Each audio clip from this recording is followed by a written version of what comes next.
va passer à la session suivante, en tout cas au thème suivant de périnologie. Je laisse Pierre introduire.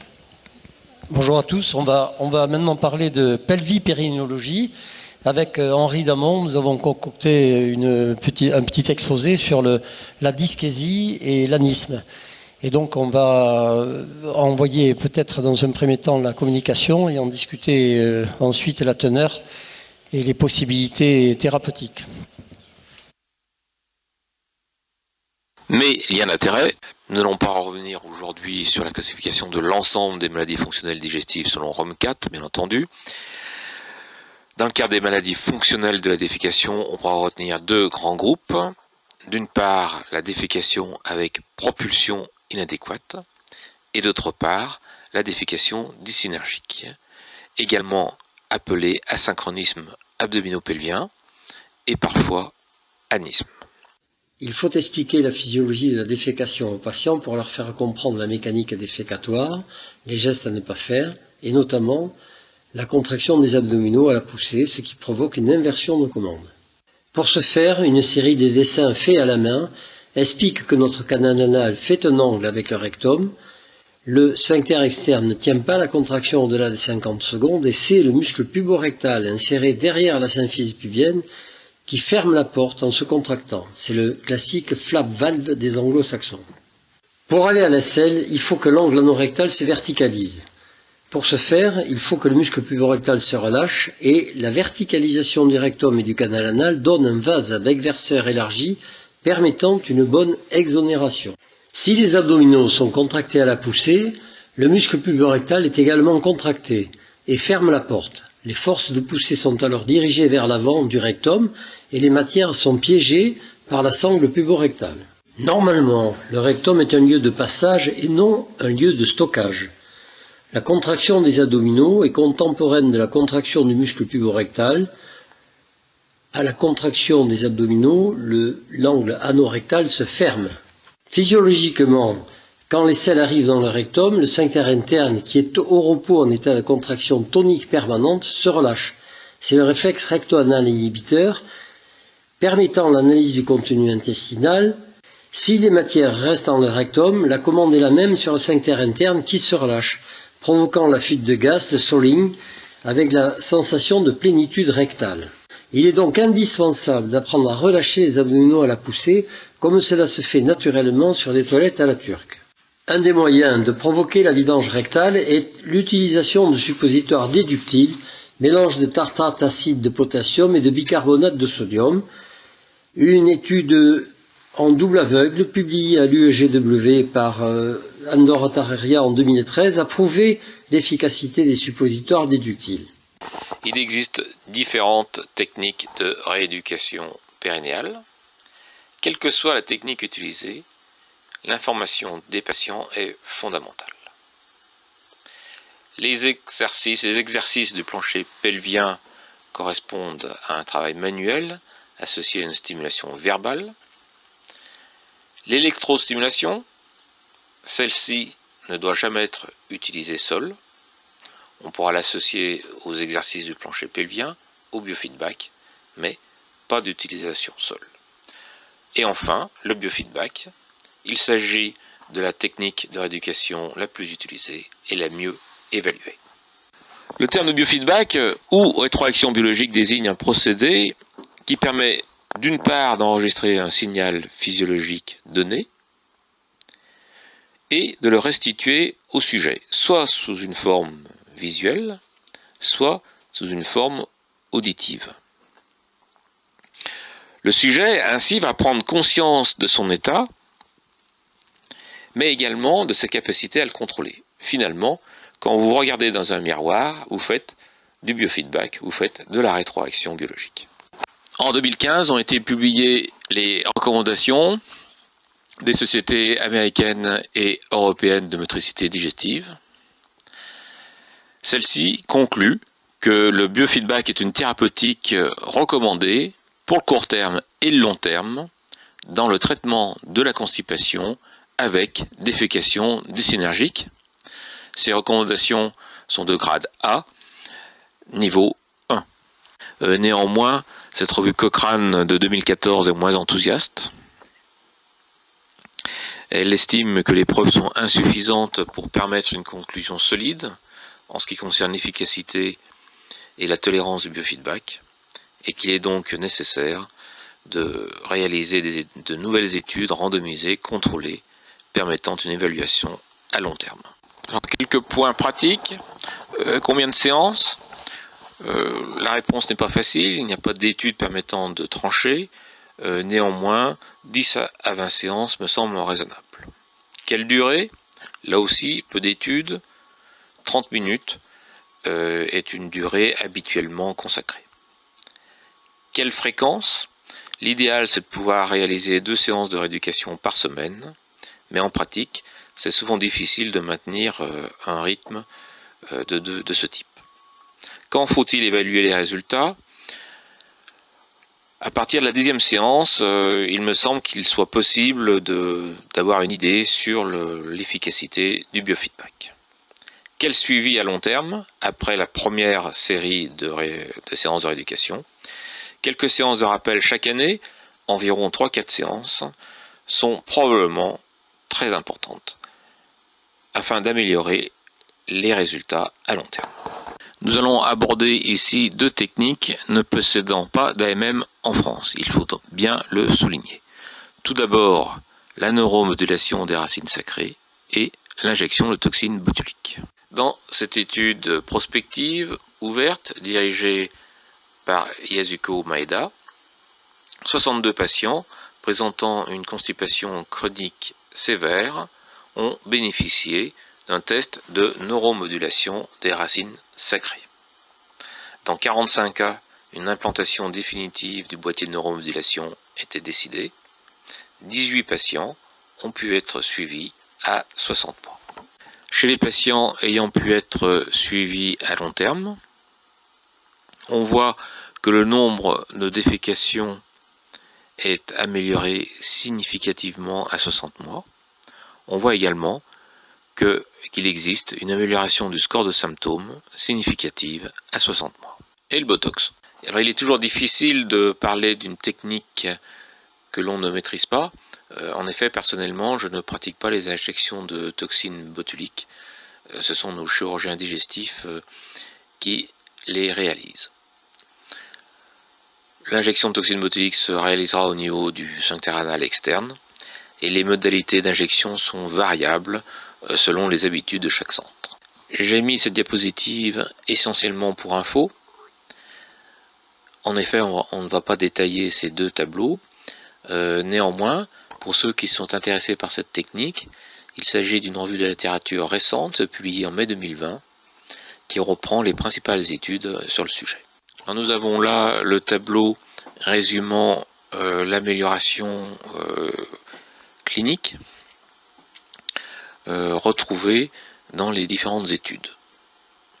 On voit que cette amélioration est très variable en fonction des études et en fonction du critère d'évaluation retenu, l'amélioration pouvant aller de 30% à 100%.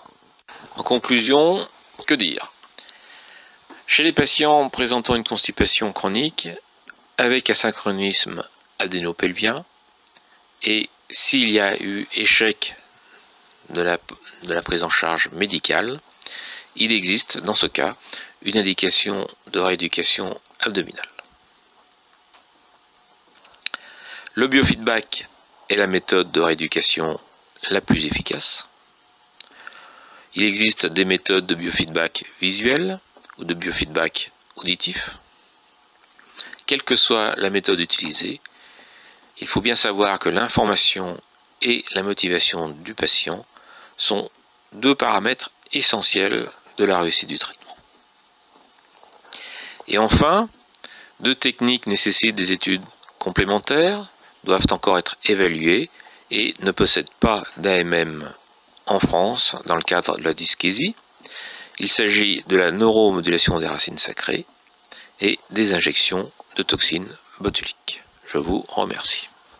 Une question concernant la rééducation pelvipérinéale et une liste d'adresses concernant les kinésithérapeutes spécialisés Une question qui vient du 93. Est-ce qu'on peut donner des adresses? Alors je crois savoir qu'il y a une association des kinésithérapeutes spécialisés en rééducation pelvipérinéale et qui est sur Internet, que vous pourrez trouver sur Internet. Bien sûr, chacun de nous a ses habitudes régionales et on ne varie pas tellement parce qu'effectivement, les gens spécialisés dans ce type de rééducation ne sont pas extrêmement nombreux. C'est une rééducation un petit peu difficile, un peu longue, mal rétribuée.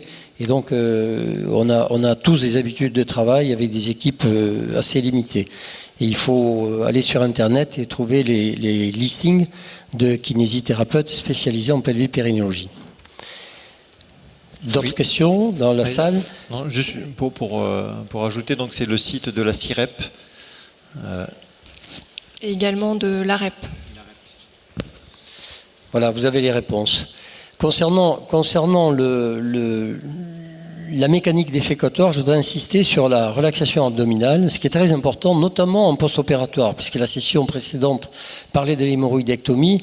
Il faut expliquer aux gens qu'après l'intervention, justement, les gens ont peur, surtout les hommes, et donc ils vont à la selle en contractant les abdominaux. C'est une catastrophe, parce que quand on contracte les abdominaux, on ferme la porte. Et donc les gens ont mal à la défécation. Il faut bien leur expliquer qu'en relâchant les abdominaux, ils verticalisent le canal anal par rapport au rectum, et donc ils iront à la selle beaucoup plus facilement et sans douleur. Alors moi, j'ai une question. Est-ce que la constipation distale, en fait, c'est l'interrogatoire qui va permettre de la subodorer, on va dire. Est-ce que tu te lances systématiquement sur des explorations ou tu tentes plutôt des traitements en première intention uniquement te basant sur ton interrogatoire et ton examen clinique périnéo, ou est-ce que tu fais tout de suite des explorations type manométrie? Non, effectivement, je crois que la clinique prime, l'interrogatoire est extrêmement important, et la clinique prime, il faut savoir examiner les gens, savoir examiner un pubo-rectal, savoir faire un examen neuromusculaire du périnée, contrôler les voies de la motricité automatique et de la motricité volontaire, et à la suite de quoi, toutes les réponses, on les a. Il est très rare qu'on soit obligé de faire des examens complémentaires. Bien sûr, après, s'il faut le faire, si on est devant un vrai anisme, etc., pour arriver à traiter les gens, il faut avoir au moins une manométrie anorectale et parfois des rectographies dynamiques ou des choses comme ça, ou des examens complémentaires pertinents. Mais le primum movens de la bonne thérapeutique, c'est l'examen clinique. Et je ne crois pas qu'on ait besoin de beaucoup d'examens pour traiter les gens et bien les orienter. Mais il faut être très explicatif, leur expliquer la mécanique défécatoire, encore une fois. Moi, je le fais systématiquement et devant à peu près tous les patients qui me consultent pour ce genre de problème. Moi, j'avais une question pour Henri Damon, qui est en vidéo. Henri, donc tu fais faire la toxine botulique par les chirurgiens. Qui est-ce qui réévalue les patients? Est-ce que c'est toi? Et combien de temps après? Écoute, je crois que c'est dans ce cadre-là, on est quand même hors AMM, on n'a pas beaucoup de recul, et je pense qu'il faut être à la fois sur le plan chirurgical et le plan médical, il faut évaluer les patients. On a eu quand même des bons succès individuels, et voilà. Le problème, c'est la récidive, comme toutes les séries l'ont bien montré. Mais je pense que c'est une évaluation quand même médico-chirurgicale, d'autant plus qu'on est quand même hors AMM encore. J'ai une question pour toi sur la rééducation. Est-ce que tu es extrêmement précis sur la rédaction de ton ordonnance pour guider le kinésithérapeute ou tu lui laisses le champ libre pour décider de ce qu'il aura à faire? Écoute, je donne toujours le courrier de la consultation au patient pour son kiné. Je ne donne aucune information précise pour le kiné, mais il faut absolument avoir une liste de kinés correspondants qu'on a établi au fur et à mesure. Parce qu'en fait, les kinés qui connaissent bien cette rééducation, ils savent bien la faire, en fait, finalement. Donc, et pour revenir, la CIREP ne met plus à jour sa liste. On t'entend plus. Vous m'entendez? C'est mieux, oui. Il faut bien interroger les patients sur comment s'est passée la rééducation. Là, il faut leur demander si le kiné était avec eux, s'il lui a bien expliqué. Et au fur et à mesure, vous faites votre liste propre de kinés qui connaissent la rééducation. Ouais. Justement, est-ce que tu ne dis pas, enfin moi c'est ce que je fais, je ne sais pas si vous faites vous, moi je dis aux patients, je fais une ordonnance très précise, mais je dis également aux patients ce à quoi il doit s'attendre. Pas juste une sonde en derrière et qu'on lui mette du courant, parce que certains peuvent faire ça. Donc je dis à quoi il doit s'attendre sur un biofeedback, pour pas qu'il y ait une mauvaise surprise, parce que s'il choisit un kiné finalement autre que sur la liste ou quelqu'un qui lui a conseillé, il peut avoir des mauvaises surprises. Oui, tout à fait, tout à fait. Mais je crois que là, il faut être très directif dans ce cas précis. Il faut vraiment expliquer aux patients que c'est une rééducation complexe. En fait, globale, c'est pas qu'une rééducation du périnée. Il faut travailler le souffle, il faut travailler la poussée abdominale. Il faut bien expliquer aux patients que c'est pas non plus qu'une sonde, justement, c'est ce que tu es en train de dire. Et donc, il faut dire aux patients, il faut aller chez quelqu'un qui connaît cette rééducation, quitte à faire plus de kilomètres, mais moins souvent. Moi, j'avais une question. Chez un patient qui est dyskésique, mais à la manométrie, il n'y a pas d'asynchronisme qui a été mis en évidence, est-ce que la rééducation garde une place, à votre avis? Eh ben, il y a la rééducation de la sensibilité. Alors, la dyskésie, sans trouble asthmatique, du coup. On parle de...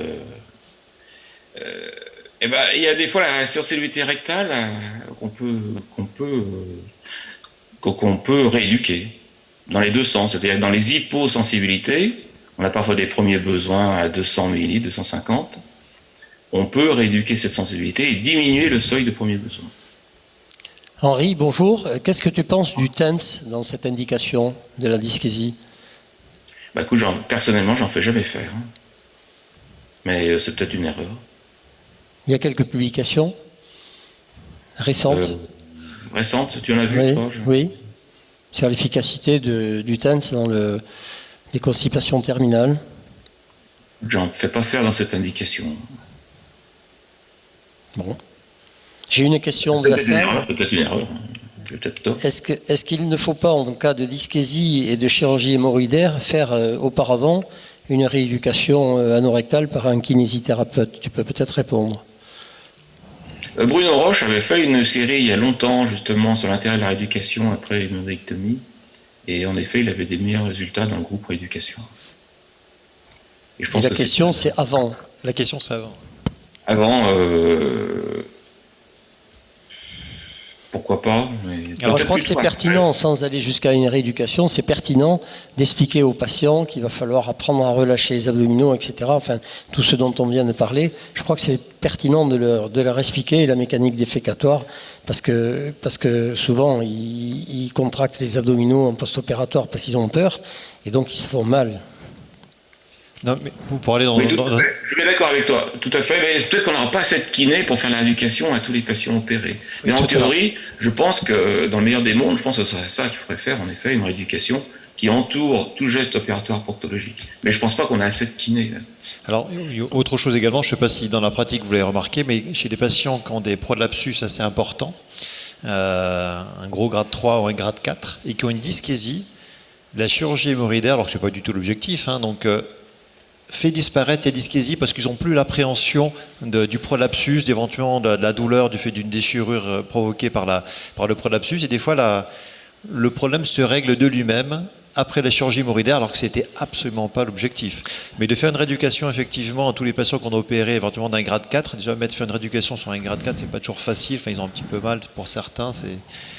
C'est vrai qu'on constate que la chirurgie hémorroïdaire règle les problèmes de dyskésie.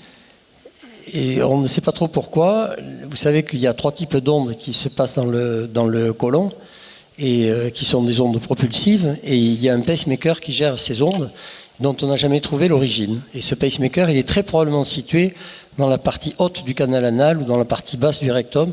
Et donc la chirurgie hémorroïdaire doit influencer ce pacemaker et changer le transit par le changement des ondes intracoliques.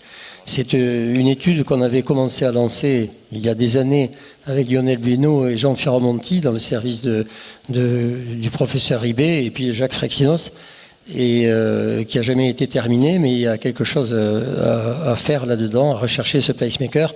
Je crois que ce serait très intéressant de le rechercher et de le trouver, parce que si on le trouvait, malheureusement Lionel Beno est décédé et on n'a pas pu poursuivre cette étude qu'on voulait reprendre ensemble assez récemment. Et donc, si on le trouvait, c'est un intérêt thérapeutique évident. C'est sûr qu'on pourrait soulager beaucoup de gens et peut-être même la colopathie spasmodique fonctionnelle de base.